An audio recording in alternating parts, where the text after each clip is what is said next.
Un nombre de crimes et délits légèrement en baisse, essentiellement des atteintes au patrimoine, des mineurs souvent impliqués.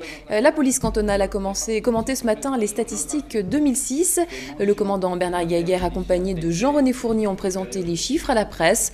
Et au-delà des crimes et délits, on retient également que le nombre de morts sur les routes a atteint son niveau le plus bas depuis 50 ans.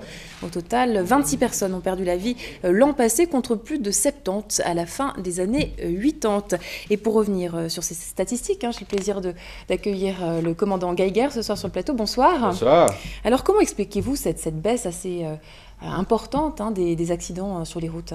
Cette tendance à la baisse est pour nous réjouissante, donc elle s'explique d'une part, et je pars pour l'essentiel quand même, par une prise de conscience des automobilistes, et en deuxième condition, les contrôles de la police aussi, mais aussi les améliorations du réseau routier, les améliorations de la sécurisation des véhicules.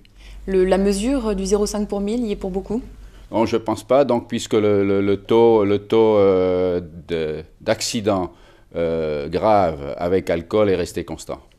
On reste sur les routes. Un autre chiffre qui retient particulièrement notre attention, 3 fois plus de dénonciations pénales suite à des contrôles de vitesse. Pour quelle raison?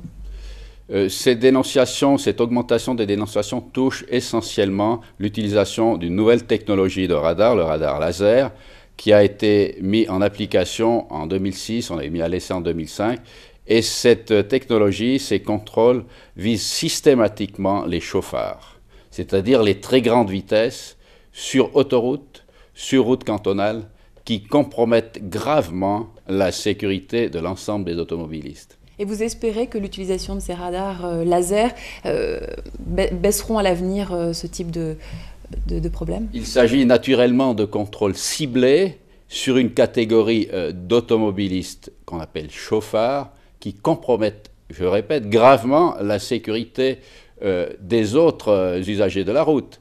Donc pour eux, des mesures ciblées se justifient et les récidivistes incorrigibles, je pense qu'à la longue, ils vont comprendre.